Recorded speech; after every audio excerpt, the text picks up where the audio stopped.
आज इस चैनल पर लेके आए हैं हम विज्ञान का क्विज। ये CSP रिजवान यूट्यूब चैनल पर आ रहा है और अगर आप इस क्रांति में नए हैं तो आपको इस चैनल को कर लेना है सब्सक्राइब, साथ ही साथ बेल आइकन को भी दबाना है। इस क्विज में 20 क्वेश्चन होंगे। प्रत्येक क्वेश्चन को सॉल्व करने के लिए आपको 5 सेकंड का समय दिया जाएगा और प्रत्येक क्वेश्चन में आपको 4 विकल्प या 4 ऑप्शन मिलेंगे। तो चलिए बिना टाइम वेस्ट किए शुरू करते हैं अपना क्विज।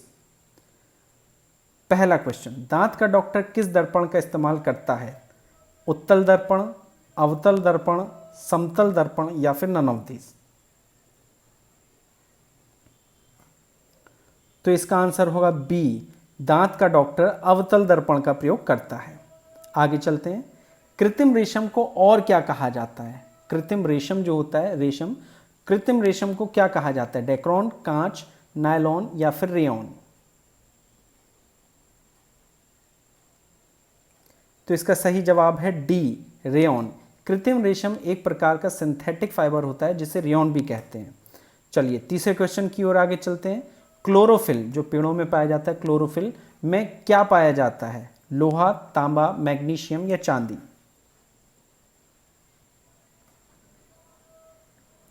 तो इसका सही जवाब होगा सी, जो क्लोरोफिल है उसमें मैग्नीशियम पाया जाता है। चौथा सवाल, निम्न में से कौन सा संकटग्रस्त जीव है? हाथी, गाय, मगरमच्छ या बंदर?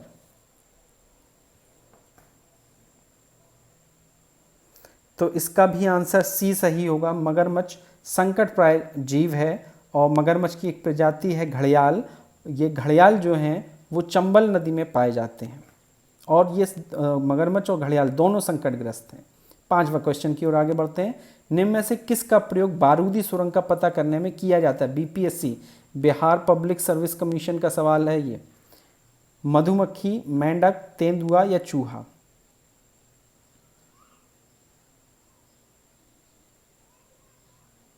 तो इसका सही जवाब है मधुमक्खी बारूदी सुरंग का पता लगाने के लिए उपयोग की जाती है।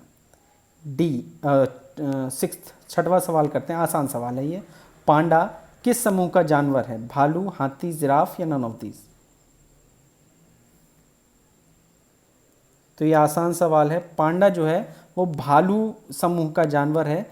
और आपसे एक क्वेश्चन और पूछेगा कि जो टेडी बेयर है वो किस जानवर पर आधारित है? तो पांडा पर आधारित है। ये शाकाहारी होते हैं और बांस खाते हैं। चीन में ज़्यादातर पाए जाते हैं पांडा। नेफ्रोलॉजी किसके अध्ययन को कहते हैं? नेफ्रोलॉजी, याद रखिएगा नेफ्रोलॉजी। दिल, आंख, गुर्दा या फिर नन ऑफ दीज? तो इसका आंसर होगा सी, नेफ्रोलॉजी गुर्दे के अध्ययन को कहते हैं। किडनी के अध्ययन को नेफ्रोलॉजी कहते हैं।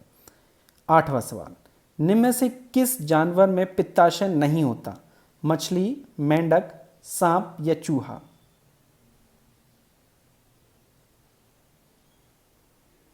ये थोड़ा ट्रिकी क्वेश्चन है, ध्यान से कीजिएगा। इसका आंसर है चूहा। डी ऑप्शन इसका सही आंसर होगा। अधिकतर रीढ़ की हड्डी वाले जानवरों में पित्ताशय होता है, परंतु घोड़ा और चूहा इसके अपवाद हैं। तो ये यहाँ तो चूहा ऑप्शन था, अगर घोड़ा भी आता है तो भी आप सही लगाएंगे। घोड़ा और चूहा इसके दोनों अपवाद हैं जिसमें पित्ताशय नहीं पाया जाता है। चलिए 9वें क्वेश्चन की ओर आगे बढ़ते हैं। किसके दिल में 3 वॉल्व होते हैं? जैसे मनुष्य के दिल में 4 वॉल्व होते हैं, ऐसे ही किस जानवर के दिल में 3 वॉल्व होते हैं? मछली, मेंढक, बंदर या चूहा?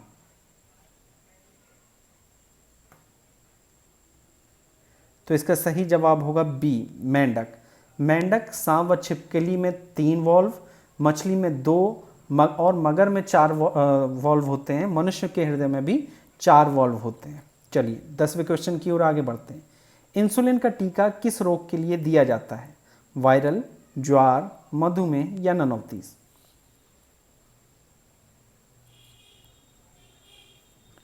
तो इसका सही जवाब है सी, मधुमेह। डायबिटीज में इंसुलिन का टीका दिया जाता है।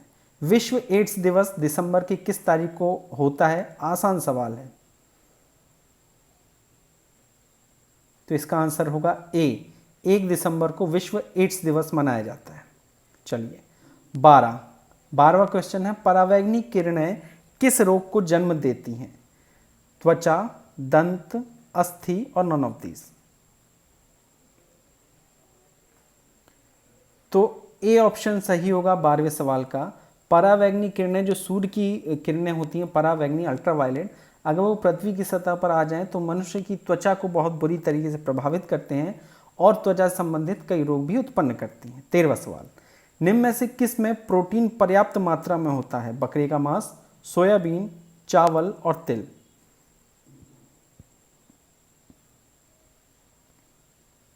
तो इसका सही आंसर होगा बी, सोयाबीन। सभी प्रकार की दालों में और सभी प्रकार के पोल्ट्री प्रोडक्ट्स, मतलब मुर्गा या फिर अंडा, इन सभी में प्रोटीन भारी मात्रा में पाया जाता है।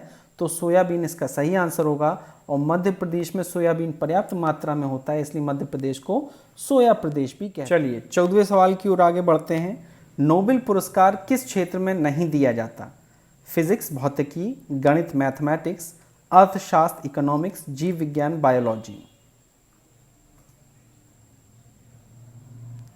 तो इसका सही जवाब है बी, गणित के क्षेत्र में नोबेल पुरस्कार नहीं दिया जाता। नोबेल पुरस्कार छह क्षेत्रों में दिया जाता है। ट्रिक है इसकी PCM SSE, physics, chemistry, medical, physics, chemistry, medical, शांति, साहित्य, इकोनॉमिक्स, PCM SSE। तो नोबेल पुरस्कार मैथमेटिक्स के क्षेत्र में नहीं दिया जाता है। 15वें सवाल की ओर आगे बढ़ते हैं।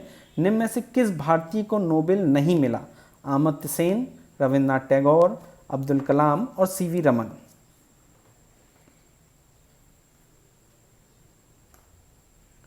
तो इसका सही जवाब होगा डॉक्टर अब्दुल कलाम। रविन्द्रनाथ टैगोर पहले व्यक्ति थे जिन्हें नोबेल पुरस्कार साहित्य के क्षेत्र में दिया गया था। चलिए आगे चलते हैं। गोल्डन धान, इजी सवाल है, कई बार पूछा गया है। गोल्डन धान में सबसे अधिक मात्रा में कौन सा विटामिन होता है? A, B या C, D?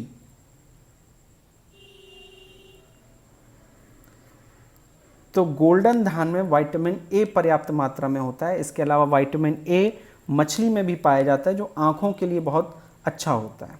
17वां सवाल, कुष्ठ रोग उत्पन्न होता है जीवाणु द्वारा, विषाणु द्वारा, कवक या प्रोटोजोआ द्वारा? तो इसका आंसर ए सही है, कुष्ठ रोग जीवाणु द्वारा उत्पन्न होता है। पीलिया या जॉन्डिस में कौन सा अंग प्रभावित होता है? यकृत, अग्नाशय, अमाशय या नन ऑफ दीज? तो इसका सही आंसर होगा यकृत या फिर लिवर पीलिया में प्रभावित होता है। शरीर के किस भाग में पित्त का निर्माण होता है? यकृत में, अग्नाशय में, अमाशय में या नन ऑफ दीज? पित्त का निर्माण। तो इसका भी आंसर ए सही होगा, यकृत में पित्त का निर्माण होता है। लास्ट क्वेश्चन कर रहे हैं हम, शरीर का सबसे बड़ा अंग कौन सा होता है? यकृत, अग्नाशय, अमाशय या नन ऑफ दीज? शरीर का सबसे बड़ा अंग, तो इसका सही आंसर होगा डी, क्योंकि त्वचा शरीर का सबसे बड़ा अंग होता है, तो इसलिए आंसर डी सही है। उम्मीद करते हैं आपके ज़्यादा से ज़्यादा सवाल सही होंगे, और अगर आपने ये इस क्विज को किया है तो जितने भी आपका स्कोर है हमेशा की तरह आपको कमेंट बॉक्स में ज़रूर बताना है। साथ ही आपके पास जितने भी व्हाट्सएप ग्रुप हैं उन सभी ग्रुप में इस क्विज को भेजें और अपने दोस्तों से कहें इस क्विज को करने की। चलिए धन्यवाद, आज के लिए इतना ही।